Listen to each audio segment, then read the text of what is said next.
have some flowers here this morning that were sent to me from some very dear people in my life. So this is my beautiful bouquet for flower communion this morning. I have some questions I'd like to offer you for your consideration, and I'll ask all of them at once, and then we can still go through one by one, and Kat will put them in the chat as well. My first question is, do you have a favorite flower? What is it and why is it your favorite? Number two, many of us are gardeners. I'd love to hear about your reflection on the experience of tending a garden, big or small. How does this particular task feed your soul? Three, flowers and plants more broadly often act as symbols in our lives.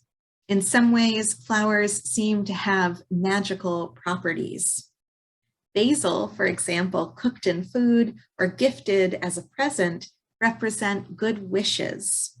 White chrysanthemums stand for truth, and hydrangeas represent the gratitude of being understood.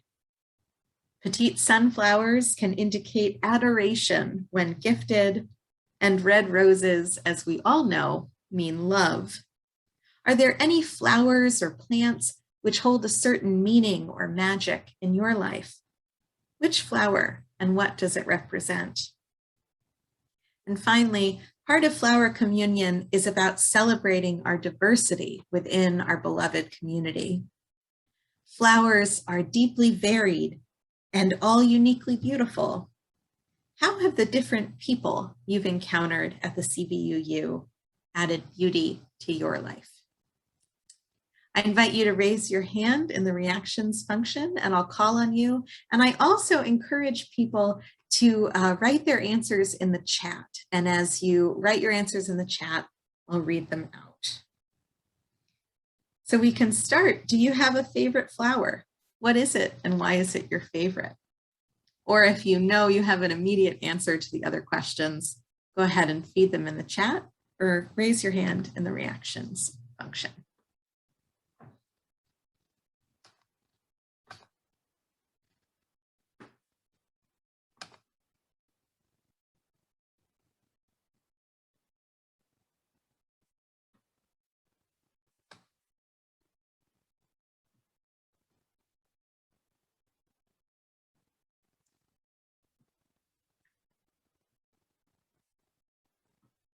Oh, 3 participants raised their hand. Let's see.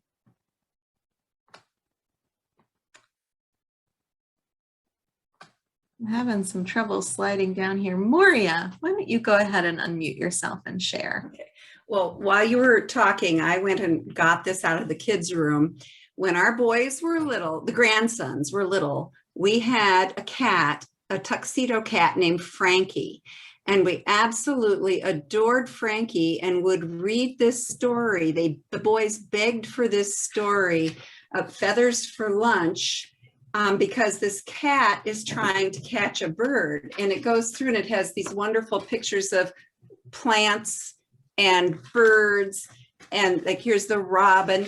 Well, the favorite one was Bleeding Hearts with the cardinal.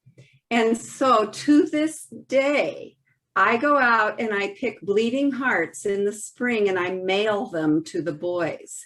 And I got them their own bleeding heart plant. And they tell me every year it blooms and they think of us. And so bleeding hearts are absolutely my favorite flower. It reminds me of family, of memories, of the boys.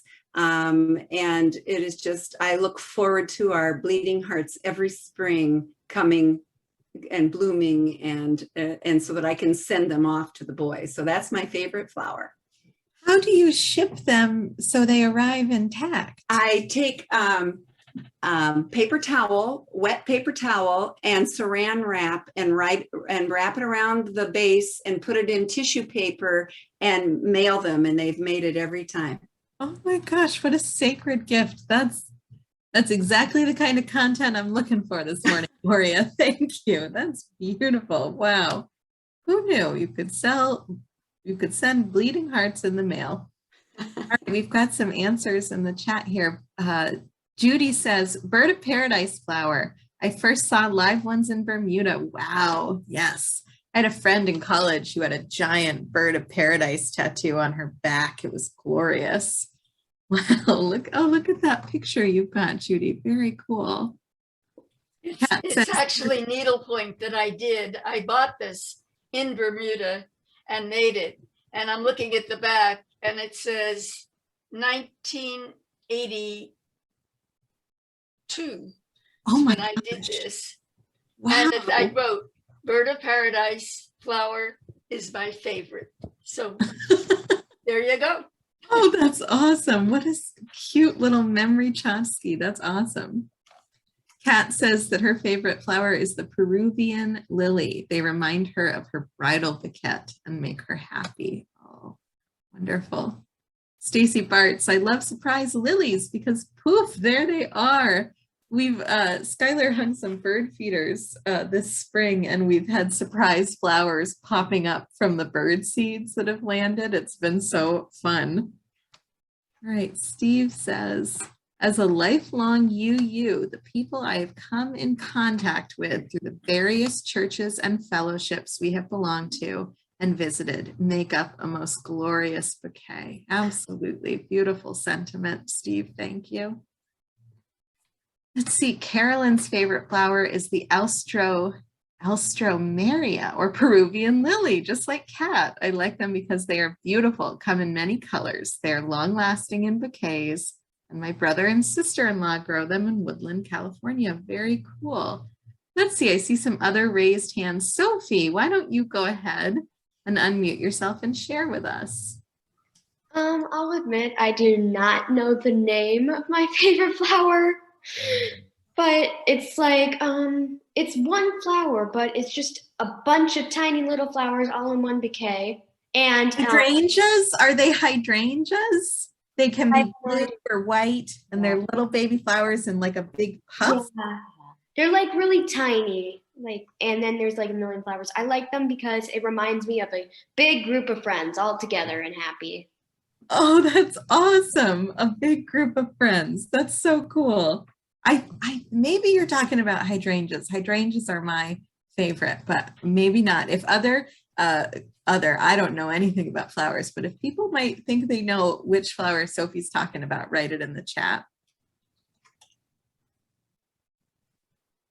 Okay, let's see. Flora Lynn, go ahead and lower your hand and share with us. One of my favorite flowers is petunias, and I think it's because my mother, well, we moved a lot. I think most of you know I moved like every year from 5th grade through high school, and every place we went, my mother would plant petunias, and the fragrance of the petunias would linger, and it would welcome me home. And that's what I have planted at my house now is petunias.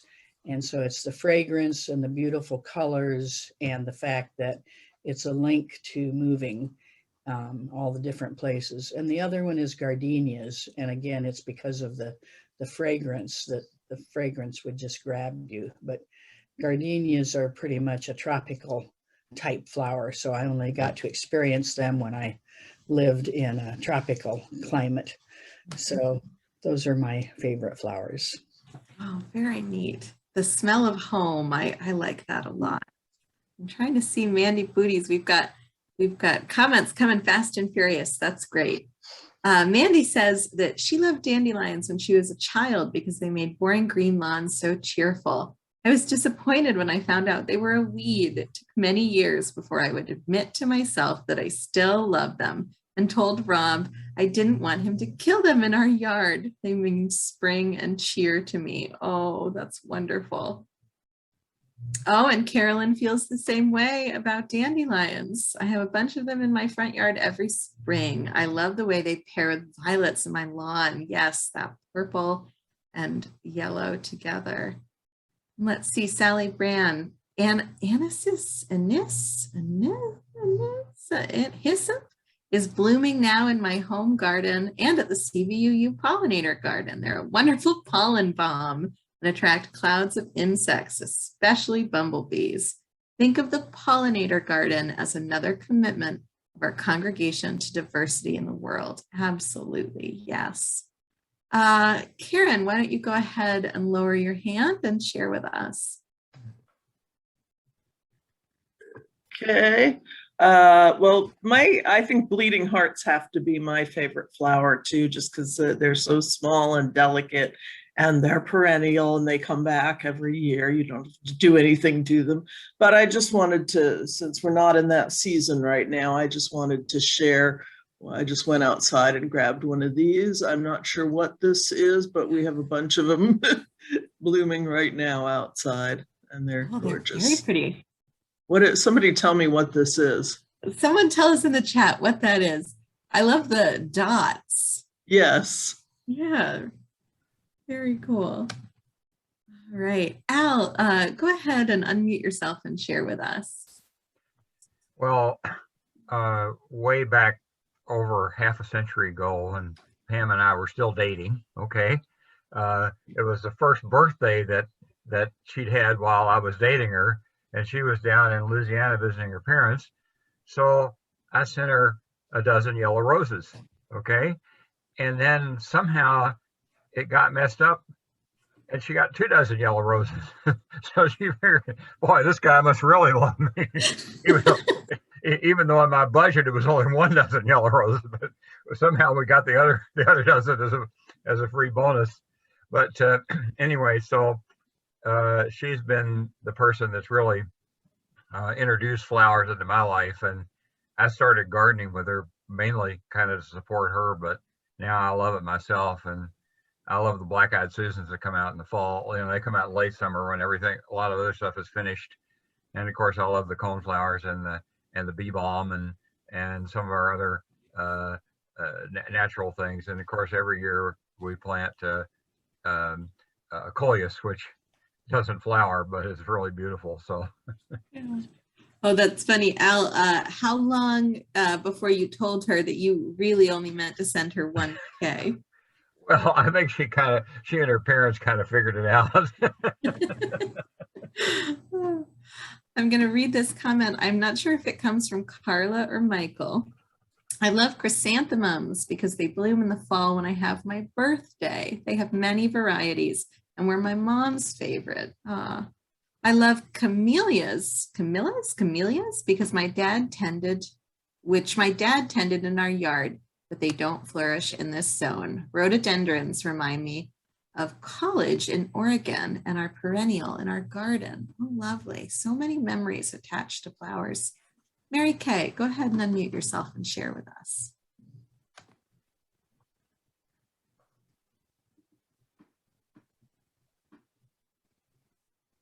Well, for years and years and years, well, not for years and years and years, for years, my sisters and I hoed milkweeds out of the bean fields.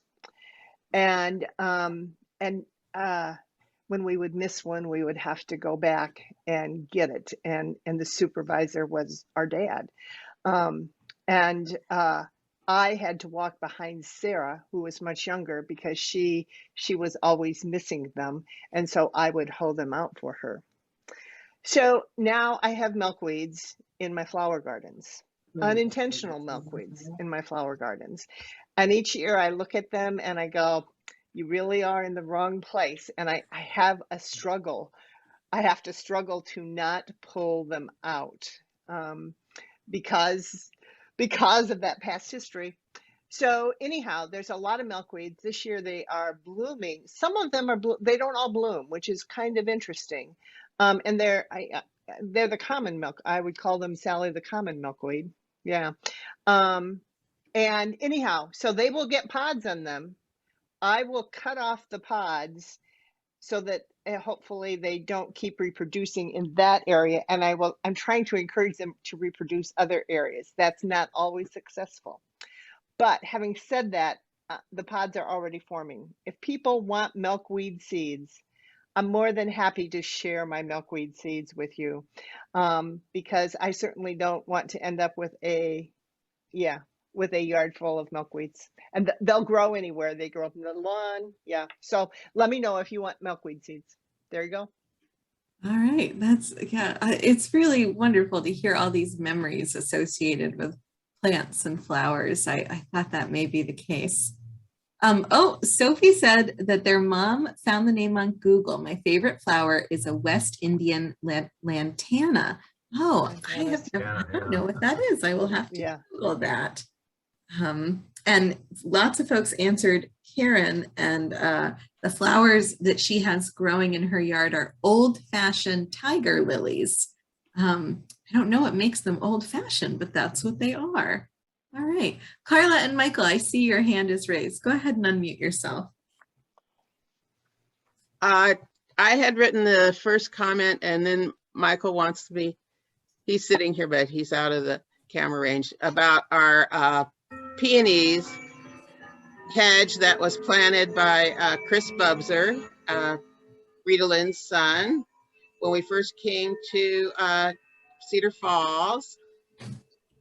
And so they are a connection with the UU from way back when we moved here in 1987. And they make a hedge around our yard. We have about 30 peonies in several different colors, and they are perennials and they're just lovely. Oh, very neat. Kat is saying that she just Googled the West Indian lantana. So did I. They are beautiful. And Sophie, I see just what you're saying about how they remind you of a whole group of friends, because they're all those little buds are a little bit different, and there they all are together in one big bunch. Wow, what a thing that you've introduced us all to, or some of us probably already knew. All right, any last comments or things? Thank you for coming to Flower Communion, our second virtual Flower Communion 2021. You know, it is not what we expected or hoped for, but I appreciate so much all of you gathering together this morning to celebrate in this ritual that is so sacred to us as UUs. I do have closing words this morning. We don't have any last comments from folks.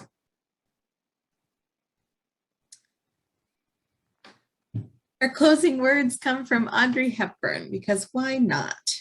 To plant a garden is to believe in tomorrow. May today remind us that goodness is stronger than evil, and that there is more beauty in the world than there is ugliness. Go now in peace. Amen and blessed be.